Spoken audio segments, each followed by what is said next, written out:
Swayam Prabha. Digital India. Educated India.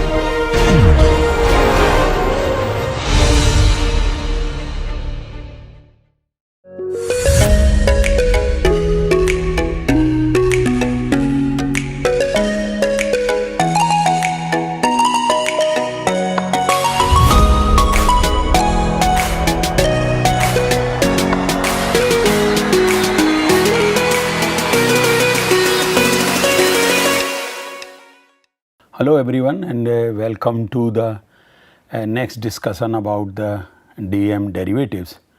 So in first part we have discussed few derivatives, important derivatives of digital elevation model, and before that we have also discussed the common derivatives like slope and aspect and other things.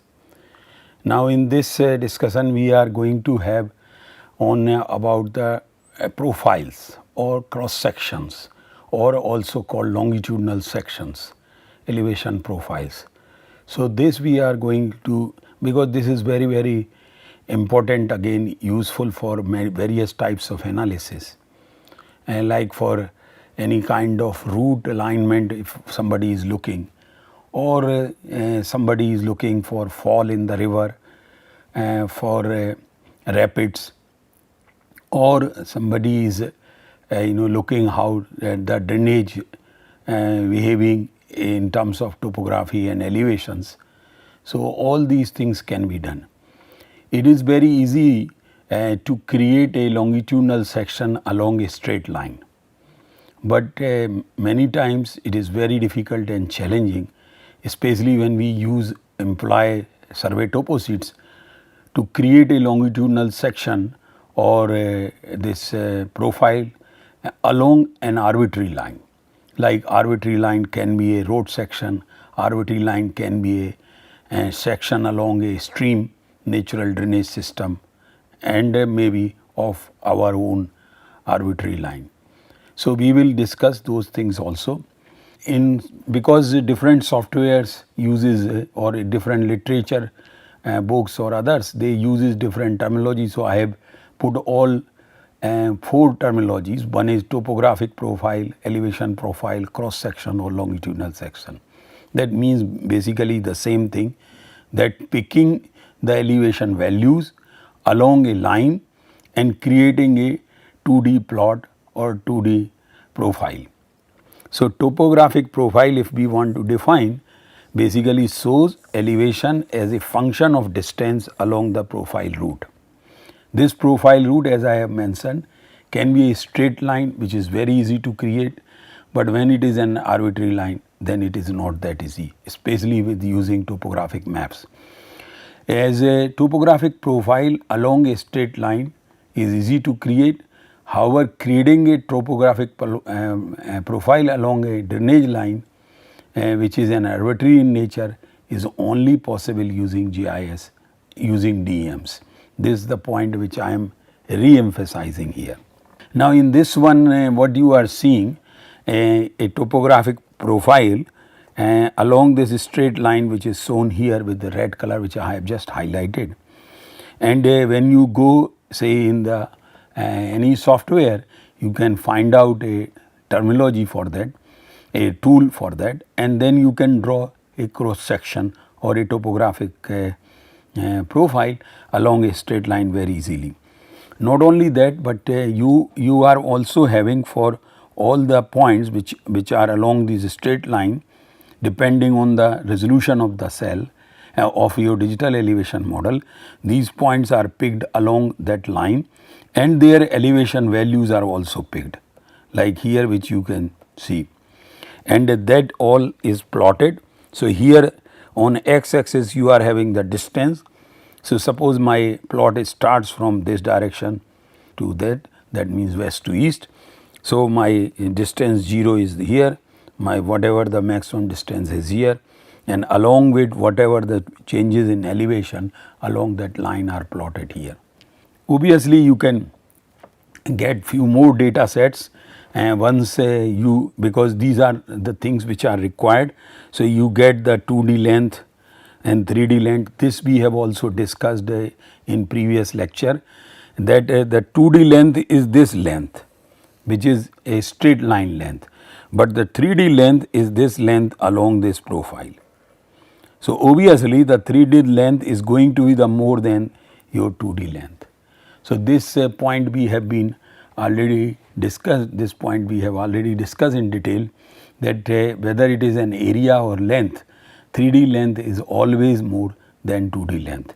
So, these are the two important parameters which you can drive using this tool or this facilities, and of course, you will get then Z minimum, Z maximum, length uphill, length downhill, all those parameters which might be required for construction of a road or a boundary wall or any such projects.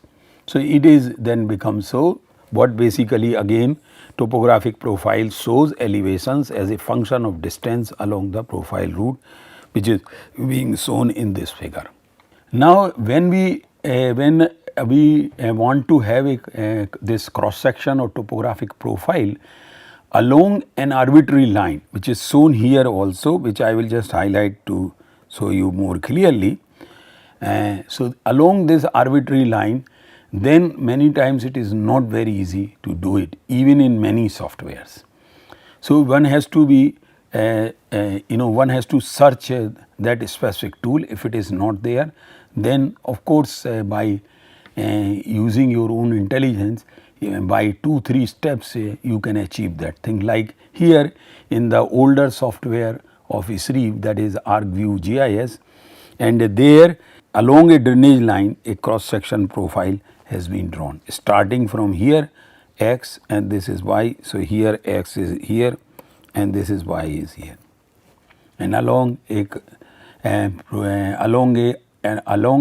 arbitrary line you can definitely draw a profile in the similar way, but using simple topo sheets it is not possible. So, that is the biggest advantage of having GIS and digital elevation model to get the topographic section along any arbitrary line.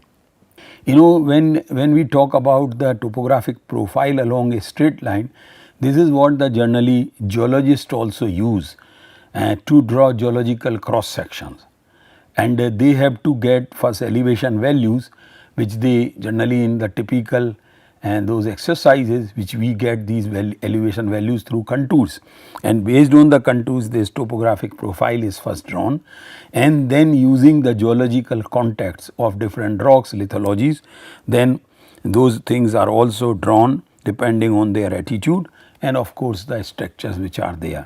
But basic requirement is always to draw first topographic profile, which you can do it not only along a straight line segment but along an arbitrary line as well. Now, once say you are having a data something like this along an arbitrary line or even a straight line, lot of things can be then further looked into all kind of details, and especially about the micro terrain features, which we have also discussed in the previous lecture while discussing about the planimetry area and topographic area or 2D or 3D areas. So, here what we are basically seeing or those along this section or profile, what we are seeing that there are areas which are having convex features. How this convex or concave will be decided based on the smoothen elevation line. So, anything which is above will be considered in terms of elevation will be considered as convex features, anything below that smoothen elevation would be considered as concave feature. And then you get about the micro terrain characteristics of a terrain, especially along a line. That line can be a straight line or an arbitrary line. This information is very useful for identifying micro terrain features, which involves the like subtracting a smoothen elevation line or you can say best fit line from the actual elevation surface. Positive differences indicate convex features, and whereas the negative will indicate concave features.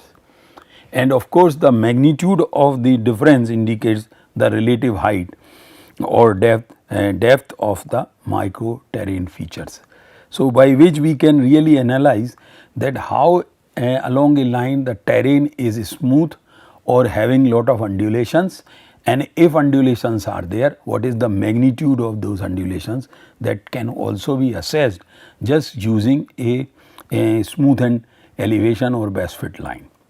Now, if we start thinking from 2D to 3D and start thinking along that particular line, then we can bring this 3 by 3 kernel, and like here it has been done that this 3 by 3 kernel has been used for this area, and you get this concave feature, the value -6 here, whereas contrary to this the convex features, here the value comes 4.25 plus. How it is coming? Because now in the neighborhood the search is being made, and it is found that this area or this cell is having higher value than the surroundings, whereas in this case, in concave feature case, the central cell is having lower value as compared to the surroundings, as you can also see in that part. So, in that way, by using this concept of 3 by 3 kernel or searching the neighborhood, one can also get some values, magnitude, how much, because this question will always be asked about how much. It is not that all the time the analysis would be done on qualitative basis. No, most of the time it should be done on quantitative basis, and that is possible in GIS because you are already having digital data. So, one should always try to quantify things as accurately as possible. So, by identifying these micro terrain features using this elevation profile and other things will give us a quantity about the convex features as well as concave features. Now, if I have to, this is a very typical example of route alignment, and route alignment along an arbitrary line. Of course, these route alignment, whether it is for railway or for road or maybe for canal or maybe for power channel of hydropower project, can be many things, or maybe trail for human movement. So, for that if we want to do that analysis, that can be done. In the background you are seeing a digital elevation model, whereas that digital elevation model has been converted into 3D, so that these things can be depicted very easily. What you are seeing is this blue line which is showing the proposed route alignment. Now, how this would look like while coming from higher ground to lower ground, you see this segment is like this. You can have a smoothen, you can have even the sign change as an inflection points, and this proposed route profile along with these points is also shown. So, you get a complete details about that route alignment. Of course, here in a straight line it is the planimetry length, but this is the topographic length or terrain length. The true terrain length is this one, planimetry. So, all those things can be calculated very easily. Now, here these values will tell us that where it has to be climbed or where it has to be go down if it is just simple road. But if it is decided that I want a continuous smooth road without much up and down, then by looking these values I would know that what kind of plus or minus. Plus means it is convex, minus means concave, and if I want to make the road flat along this proposed line, then I should know where the filling will be required and where cutting would be required. That analysis can also be done in cut and fill analysis and more accurately also there, but here we would know that where things are required. There also you can, which we will be discussing little later about cut and fill analysis. So, topographic profile along a straight line or along an arbitrary line are very useful information for many kinds of projects. Now, what are the applications? Some of them we have already discussed. Now like surface roughness along a line can be explored, that can be understood, provides information about micro terrain features, how smooth the terrain is, how ruggedness is there. When we have to compare two, then we can find out which one is more smooth, which one is more having up and downs.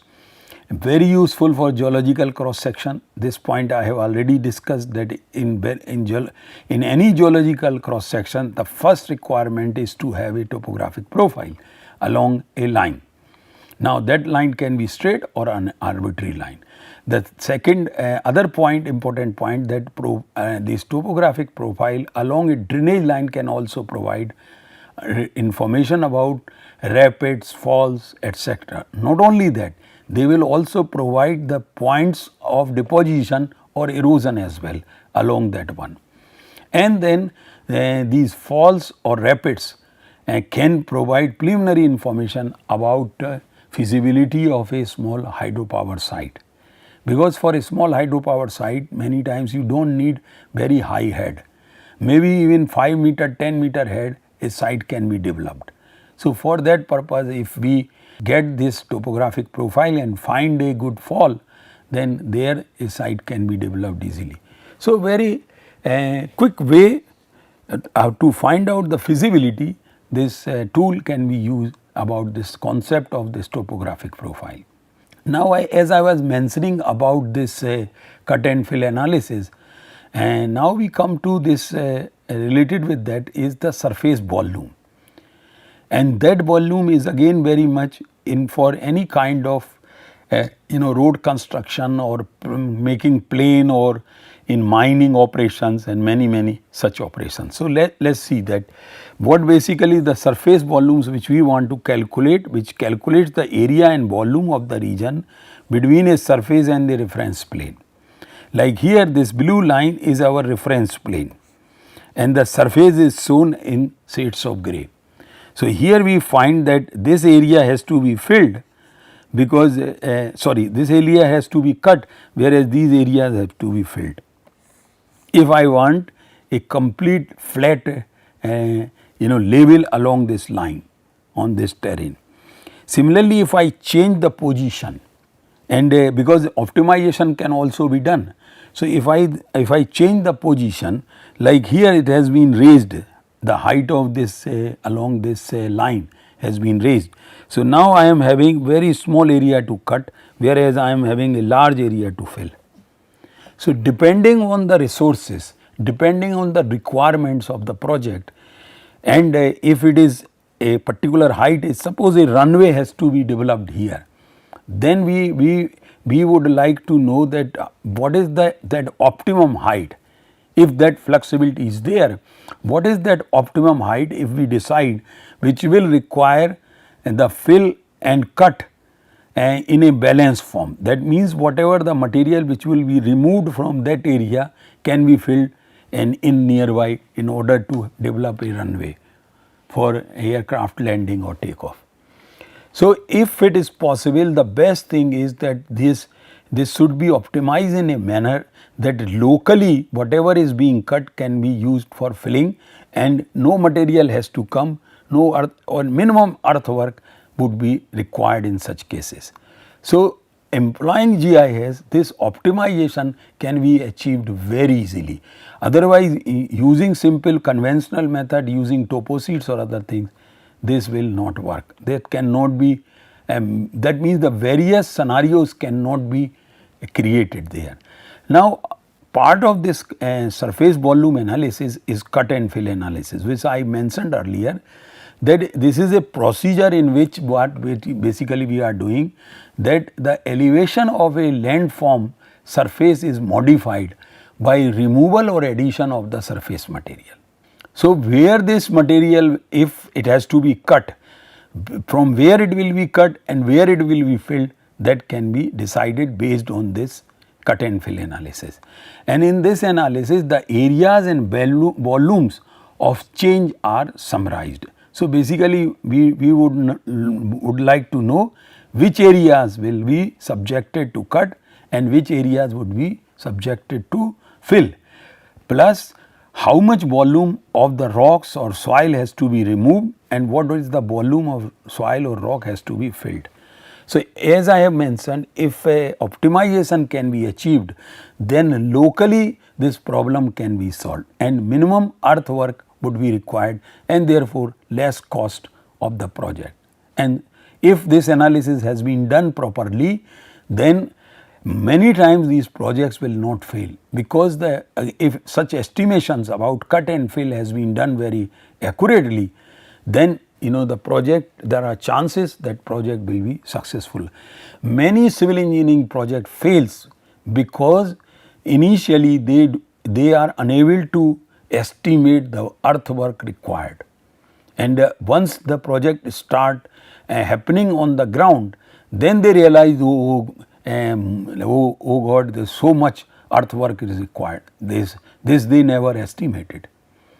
So, if optimization can be, if that flexibility is there, that by changing the height along that line and locally the soil can be managed or rocks can be managed, that is the best solution. That is what I am saying, the optimization. So, the basic calculation in this cut and fill analysis is basically the difference between the desired elevation and the original elevation. So, the desired elevation may be a flat part or flat terrain you want to create, flat surface, and original elevation or original terrain may be having undulating, like here.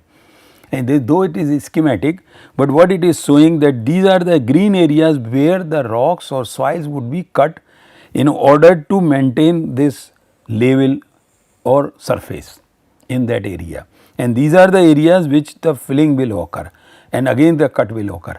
So, if cut volume and fill volume is equal, then locally things will be managed without bringing anything extra or without sending outside of this area. So, this is what is very, very important. Now, how in plan view it will look, because so far what we have been discussing all this in along a profile, along a cross section or in 2D. Now, how it would look from the plan view is, if this is the area which I have decided to make as a flat for a playground or a colony or anything. Now, once I have taken that area, of course, it has to be in a form of polygon, then immediately I would know that after deciding the level, that this is the flat I want at this height above mean sea level. So, immediately the system can calculate for us by this tool that which are the areas which will be required for filling and which are the areas which would be required for cutting or removal of the earth or rocks. And by doing iteration, I can achieve a balance or optimization if that is choice is available. But if level is fixed or prefixed, then such things cannot be done. So, along this all along this polygon or perimeter, I can also draw a profile. So, immediately I know that this part is very low in order to do that flat part. So, definitely there the filling would be required, or elsewhere, because these parts are on the edges are high above the required elevation, therefore cutting would be required.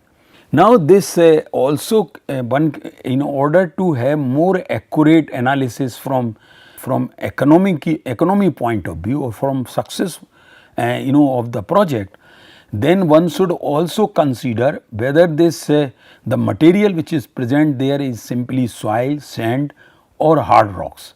If hard rocks are there, and then it should be told to the decision makers that if we go for a optimization, that means the minimum cut and minimum fill, just by adjusting the height of desired level, that would be the best thing, because removing a hard rock is very, very costly compared to just sand or soil. So, these are the things. So, how this, if this level has been decided, then these areas which are below will be filled and the rest of the areas would be cut. So, the level has to be decided by the decision makers. If flexibility is given to a GIS expert, then it is very good that one can bring lot of scenarios, especially the one which is having optimized solution. So, of course, then you get all those data also, that this much of fill or volume or cut is required, this much area would be involved, this is the perimeter of these two areas. And the height here, it was decided, that level which was decided of 1600 meters. So, likewise this cut and fill analysis can be done again. Now, two important factors. First is the Z factor. Z factor has to be taken care all the time, whenever is required. Because here x by units have to be equal to Z units or vice versa. Because this is what the software are not intelligent enough that they can pick what is Z factor. So, this has to be provided based on the some average longitudinal distance or some calculations. Like for average for India, which we have calculated, is 0.5 times 0.89, that Z factor. And now this output text file will store the full path to the surface after this cut and fill analysis, the parameters used to generate results, and the calculated area and volume measurements, which I have already shown to you in the previous slide here, this one. Because this is what is required, based on this data, then the cost will be estimated. So, this data is very much required, though in the plan form it is required, in profile form it is required, but in numbers it is required. Numbers are required for decision makers to make appropriate decision. So, the same output is specified in multiple runs of the tool, because the pre-existing records are maintained and the results are appended to the table by changing the height, by changing the desired level. And just whatever the options are available, an exercise was done by me, that an example of cut and fill analysis results in ArcGIS with the different Z factors, area in 2D, area in 3D, what is the volume. So, when it is done with the tin, this is what the scenario, when it is done with the raster, this is the scenario, and again with the raster with a different Z factor and a reference below above. So, depending on what kind of calculation, all types of such thing are possible, because many times I will give you one example, and that is Palm Island of Dubai or UAE. There they reclaimed the sea, that means there were only filling, no cut. However, the cut has happened elsewhere, from where they brought the big blocks of rocks. So, definitely before starting of that project, these analysis must have been done, that what is the subsurface profile in which this project will come, and how much of the rocks would be filled, and of course, from where it will come, what would be the transport cost, what would the volume of rock will required. All those things must have been estimated before the start of the project, and this is what it should be done in almost every project where such exercise will be done or where this work will be required.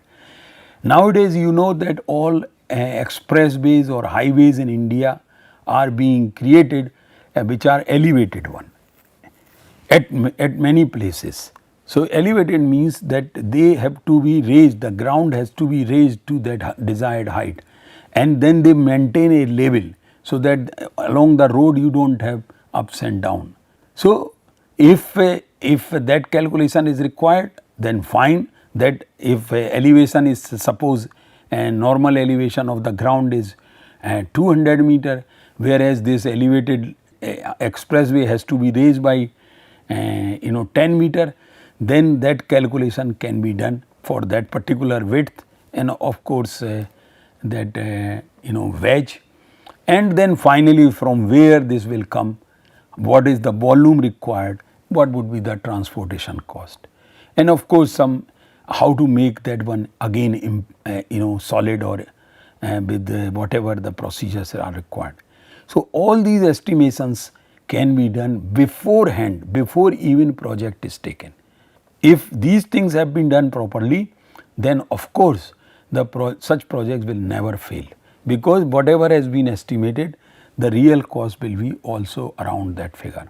So, by taking surfaces of a given location at two different time periods, if it is possible to have two different elevation surfaces, and then we can also estimate few more things, that is the change, how things have changed.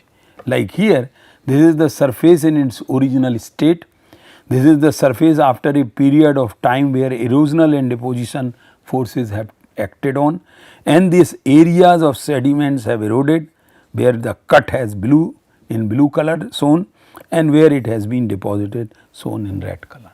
So, even if you are having age difference data, this is a 10 years time difference is here 1980, 1990, and this is what happened in 10 years. Along that might be along a river, so that you immediately you know where erosion has taken place and where deposition has taken place.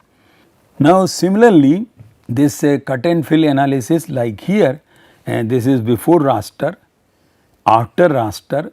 So, two inputs are there which are showing the changes, and this output raster is telling how much changes has occurred. So, quantitatively you know about this. So, when the cut and fill operations are performed, by default a specialized renderer is applied to the layer that highlights the location of cut and fill. Like here in this example, that if I have decided this is going to be my area or level, then this is the volume field, this is the area field. So, the volume means here minus means it has to be removed, and it has to be removed from here, and these are the areas where filling will be required. So, and then you can have a proper estimates. So, this basically describes what happens at the cell level. So, the determinant is in the attribute table which we are having here of the output, which considers positive values to be where the material was cut or removed, and negative values where material was filled or added. What are the applications? Some examples we have already taken, but nonetheless for completeness, with the cut and fill the following analysis can be performed. Identify regions of sediment erosion and deposition in a river valley, we have seen the example. Calculate the volume and area of surface material to be removed or area to be filled around a mining site. So, whether it is a open cast mine or underground mine, cut and fill analysis still can be performed, and an estimation should be done. Same thing in case of railway line route alignment or road alignment, or for a canal or a power channel, any such things. Identify areas that become frequently inundated with the surface material during the mudslide. In a study, locate safe areas of stable land. Again, cut and fill, where water will be filled during the flood time, which are the areas which will remain safe. So, which can be used for rescuing people. So, cut and fill tool of many good softwares create a map based on two input surfaces. The first one is the before and after. Now, after can be a simple flat surface which is desired surface, but before is your original digital elevation model. So, both these raster surfaces must be coincident, that means they should belong to the same geographic area or location, and they must have a common origin, the same number of rows and columns, the cell, and the same size. Then only cut and fill analysis can be performed, which is not difficult to fulfill all these conditions. And of course, Z factor should be taken care about. And finally, about this, that if they are not the same, that Z factor, then it has to be converted, a value should be given, and then one can achieve very good accurate results. Now, attribute table, which we have seen in few examples, that output raster presents the changes in the surface volumes following the cut and fill operations, and these positive volumes for the volume difference indicate region before raster surface and cut, that means and the material removed, and negative values will indicate a reverse, that is vice versa, where filled material will be added. If material has to be bought, in some cases it is maybe there, then the calculation can be done that how much it will cost. So, lot of estimation, even financial part, can be done once you are having the area and volume calculations before this cut and fill analysis. And finally, the areas that have not changed are displayed in grey, which you have seen in the previous example also. So, we are coming to end of this discussion by saying that in earth moving, cut and fill is the process of constructing a railway, road, canal, power channel, whereby the amount of material from cuts roughly matches the amount of fill needed to make nearby embankment, so minimizing the amount of construction labor. That should be the target in all such civil works, whether it is related to a railway, road, canal or any such things. So, that locally it should be managed, and if locally it can be managed, it will be very cost effective and it won't take much time either. So, with this I end this discussion. Thank you very much.